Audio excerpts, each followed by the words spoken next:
ಬೆಲೆ ಏರಿಕೆ ಪ್ರತಿಭಟನೆ ವೇಳೆ ಡಿಕೆ ಶಿವಕುಮಾರ್ ಅಬ್ಬರಿಸಿದ್ದಾರೆ. 2,000 ಕೋಟಿ ರೂಪಾಯಿ ವೆಚ್ಚದ ಕಾಮಗಾರಿಗಳಲ್ಲಿ ಅಕ್ರಮ ಆಗಿದೆ ಅನ್ನುವ ಆರೋಪವನ್ನು ಮಾಡಿದ್ದ ಮುನಿರತ್ನ ವಿರುದ್ಧ ಡಿಕೆ ಶಿವಕುಮಾರ್ ಗುಡುಗಿದ್ ಹೇಗೆ? ಟನ್ ಗಟ್ಲೆ ಸಾಕ್ಷ್ಯ ಇದೆ ಅಂತ ಹೇಳಿದ ಕುಮಾರಸ್ವಾಮಿ ಅವರ ವಿರುದ್ಧ ಡಿಕೆ ಶಿವಕುಮಾರ್ ಟಕ್ಕರ್ ಕೊಟ್ಟಿದ್ ಹೇಗೆ? ಆರೋಪ ಮಾಡಿದ್ ಹೇಗೆ? ಹಾಗಾದ್ರೆ ಇವತ್ತಿನ ಪ್ರತಿಭಟನೆಯ ಸಂದರ್ಭದಲ್ಲಿ ಡಿಕೆಶಿ ಮುನಿರತ್ನ ಹಾಗೆಯೇ ಮಾಜಿ ಸಿಎಂ ಆಗಿರುವ ಕುಮಾರಸ್ವಾಮಿ ವಿರುದ್ಧ ಅಬ್ಬರಿಸಿದ್ ಹೇಗೆ? ಇವೆಲ್ಲವನ್ನ ನೋಡೋಣ. ಅವನು ಯಾವನೊಬ್ಬ ಚೆಂಗ್ಲು ಹೋಗಿ ಗವರ್ನರ್ಗೆ ಅರ್ಜಿ ಕೊಟ್ಟವನೆ. ಚಂಗ್ಲು ಅವನ್ ಯಾವನೋ ಒಬ್ಬ ಚಂಗ್ಲು ಗವರ್ನರ್ಗೆ ಅರ್ಜಿ ಕೊಟ್ಟಿದ್ದಾನೆ. ಡಿಸಿಎಂ ಡಿಕೆಶಿ ಗುಡುಕ್ತಾಗಿದ್ದಾರೆ, ಏಕವಚನ ಪ್ರಯೋಗಿಸ್ತಾಗಿದ್ದಾರೆ.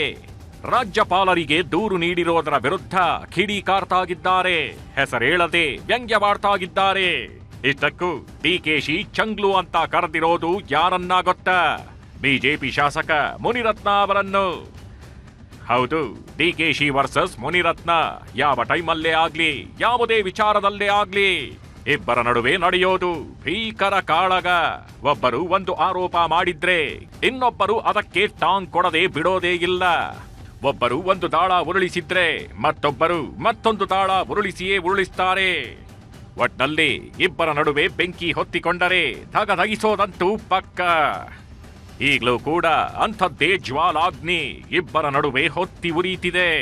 ತಮ್ಮ ವಿರುದ್ಧ ಗಂಭೀರ ಆರೋಪ ಮಾಡಿದ್ದ ಶಾಸಕ ಮುನಿರತ್ನಗೆ ಮಾತಿನ ಚಾಟಿ ಬೀಸಿದ್ದಾರೆ ಡಿಸಿಎಂ ಡಿಕೆಶಿ. ಅದು ಯಾವ ಥರ ಆಗಿತ್ತು ಗೊತ್ತಾ? ಇಲ್ಲಿದೆ ನೋಡಿ. ಅವನು ಯಾವನೊಬ್ಬ ಚೆಂಗ್ಲು ಹೋಗಿ ಗವರ್ನರ್ಗೆ ಅರ್ಜಿ ಕೊಟ್ಟವನೆ. ವಿಧಾನಸೌಧನ ಏನ್ ಮಾಡಬೇಕು, ಏನೇನ್ ರೇಪ್ ಕೇಸ್ ಬಂತು ಎಲ್ಲ ಪ್ರೂವ್ ಆಗಿದೆ, ಏನೇನ್ ಮಾತು ಬಂತು ಎಲ್ಲ ಪ್ರೂವ್ ಆಗಿದೆ.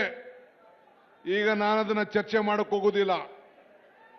ಆದ್ರೆ ಇವತ್ತು ಈ ಭ್ರಷ್ಟ ಬಿಜೆಪಿ ವಿರುದ್ಧ, ಈ ಭ್ರಷ್ಟ ಜನತಾದಳದ ವಿರುದ್ಧ ಹೋರಾಟವನ್ನು ಮಾಡಿ ಮತ್ತೆ 2028ರಲ್ಲಿ ನಿಮ್ಮ ಸರ್ಕಾರ ಮತ್ತೆ ಅಧಿಕಾರಕ್ಕೆ ಬರ್ತದೆ. ಅದನ್ನು ತಾವೆಲ್ಲ ಗಮನದಲ್ಲಿಟ್ಕೊಳ್ಬೇಕು.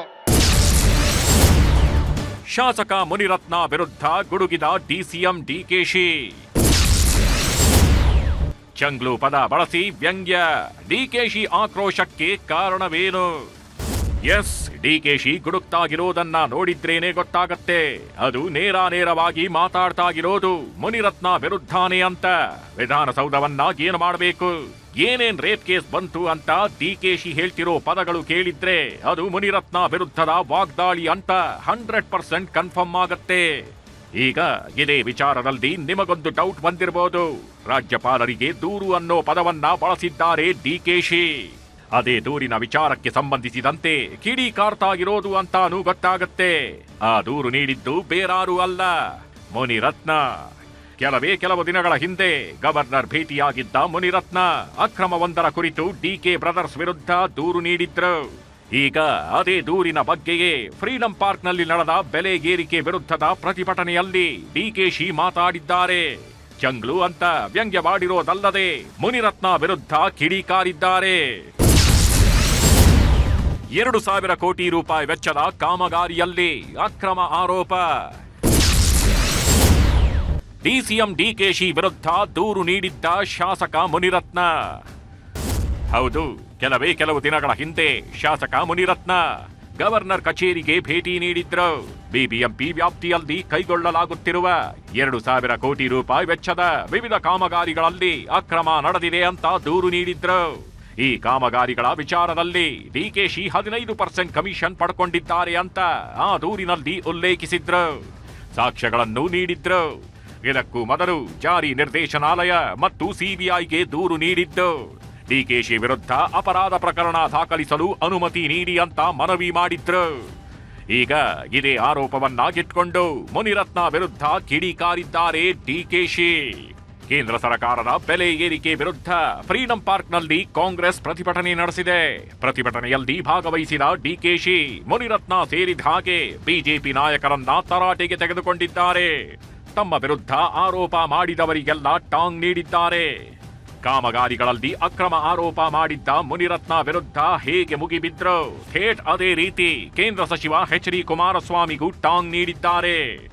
ಇಷ್ಟಕ್ಕೂ ಡಿಕೆಶಿ ವಿರುದ್ಧ ಎಚ್ಡಿಕೆ ಮಾಡಿದ್ದ ಆರೋಪವೇನು ಗೊತ್ತಾ? ಇಲ್ಲಿದೆ ನೋಡಿ. ಪಾಪ ನಮ್ಮ ಡೆಪ್ಟಿ CM ಹೇಳಿದ್ರು, ನನ್ನ ಹೆಂಡತಿ ಎಂಥದ್ದು ನನ್ನ ತಮ್ಮ ಎಲ್ಲರ ಮೇಲೂ ಕೇಸ್ ಹಾಕ್ಸ್ಬಿಟ್ಟಿದ್ರು 2007ರಲ್ಲಿ. ನಾವು ಅನುಭವಿಸಿಲ್ವಾ ಅಂತ ಹೇಳವ್ರೆ. ಆಮೇಲೆ ನನಗೇನ್ರಿ ಸಂಬಂಧ? ಬಳ್ಳಾರಿಗೂ ನನಗೂ ಸಂಬಂಧ ಏನು? ನಾನು ಬರೀ ಇಲ್ಲಿ ಮಾತ್ರ, ಎಲ್ಲಿ ಕನಕಪುರದಲ್ಲಿ ಮಾತ್ರ ಕದ್ದು ಹೊಡೆದಿದ್ದೀನಿ, ಬಳ್ಳಾರಿವರೆಗೆ ಹೋಗೇ ಇಲ್ಲ ಅಂತ ಹೇಳೋದು. ನನ್ನ ಹತ್ರ ಟನ್ ಗಟ್ಟಲೆ ಇದೆ ಮೆಟೀರಿಯಲ್ಗಳು, ಕೆಣಕಬೇಡಿ ನನ್ನ. ಹೌದು, ಡಿಕೆಶಿ ಕನಕಪುರ ಮಾತ್ರವಲ್ಲ, ಬಳ್ಳಾರಿಯಲ್ಲೂ ಅಕ್ರಮವಾಗಿ ಗಣಿಗಾರಿಕೆ ನಡೆಸಿದ್ದಾರೆ. ನನ್ನನ್ನ ಕೆಣಕಬೇಡಿ, ನನ್ನ ಬಳಿ ಟನ್ಗಟ್ಟಲೆ ದಾಖಲೆಗಳು ಇವೆ. ಗಾಳಿಯಲ್ಲಿ ಗುಂಡು ಹೊಡೆಯುತ್ತಿಲ್ಲ ನಾನು, ಇರುವ ಸತ್ಯ ಹೇಳ್ತಿದ್ದೇನೆ ಎಂದಿದ್ರು ಕುಮಾರಸ್ವಾಮಿ. ಕುಮಾರಸ್ವಾಮಿ ಏನು ಅಯ್ಯೋಯ್ಯೋ ಏನು ಟನ್ ಗಟ್ಲೆ ಮುಡಿಕೊಂಡಿರಂತೆ ನಮ್ಮ ಬಗ್ಗೆ. ಯಾಕಿನ್ನ ಟನ್ ಬಟ್ಲೆ ಇಟ್ಕೊಂಡಿದ್ಯಾ? ನಮ್ಮ ಹುಡುಗರುಗಳು ಲಾರಿ ತಗೋ ಬಂದಿದ್ರಲ್ಲ, ತುಂಬ ಕಳಿಸ್ಬೇಕಾಯ್ತು, ಗವರ್ನರ್ಗೆ ಕಳಿಸ್ಬೇಕಾಯ್ತು. ಮಿಸ್ಟರ್ ಕುಮಾರಸ್ವಾಮಿ, ನಿನ್ನ ಗೊಡ್ಡು ಬೆದರಿಕೆಗೆ ಬಿಜೆಪಿ ಗೊಡ್ಡು ಬೆದರಿಕೆ ಎದುರೋ ಮಗ ಅಲ್ಲ ಈ DK ಶಿವಕುಮಾರ್.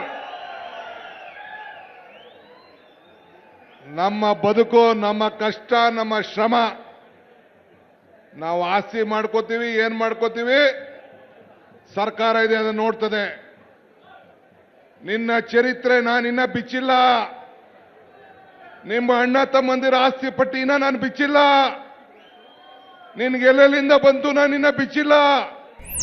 ಇದಕ್ಕೆ ಪ್ರತಿಕ್ರಿಯೆ ನೀಡಿರೋ ಡಿಕೆಶಿ, ಮಿಸ್ಟರ್ ಕುಮಾರಸ್ವಾಮಿ, ನಿನ್ನ ಗೊಡ್ಡು ಬೆದರಿಕೆಗೆ ಹೆದರಲ್ಲ, ಅದೇನೋ ಟನ್ಗಟ್ಟಲೆ ದಾಖಲೆ ಇದೆಯಂತ್ರಲ್ಲ, ಬಿಡುಗಡೆ ಮಾಡಿ. ಕುಮಾರಸ್ವಾಮಿ ಚರಿತ್ರೆ ನಾನು ಇನ್ನೂ ಬಿಚ್ಚಿಟ್ಟಿಲ್ಲ. ನಿಮ್ಮ ಮತ್ತು ನಿಮ್ಮ ಸಹೋದರನ ಆಸ್ತಿ ಎಷ್ಟಿದೆ ಅನ್ನೋ ದಾಖಲೆ ಬಿಚ್ಚಿಡಬೇಕಾಗತ್ತೆ, ಹುಷಾರಂತ ಖಡಕ್ ವಾರ್ನಿಂಗ್ ಕೊಟ್ಟಿದ್ದಾರೆ. ಒಟ್ನಲ್ಲಿ ಡಿಕೆಶಿ ಬಿಜೆಪಿ ಮತ್ತು ಜೆಡಿಎಸ್ ನಾಯಕರಿಬ್ಬರಿಗೂ ಟಾಂಗ್ ನೀಡಿದ್ದಾರೆ. ಡಿಕೆಶಿ ಅಬ್ಬರಕ್ಕೆ ಮತ್ತು ವಾಗ್ದಾಳಿಗೆ ಮುನಿರತ್ನ ಮತ್ತು ಕೇಂದ್ರ ಸಚಿವ ಎಚ್.ಡಿ. ಕುಮಾರಸ್ವಾಮಿ ಯಾವ ರೀತಿ ತಿರುಗೇಟು ನೀಡ್ತಾರೆ ಅನ್ನೋದನ್ನ ಕಾದು ನೋಡಬೇಕಿದೆ.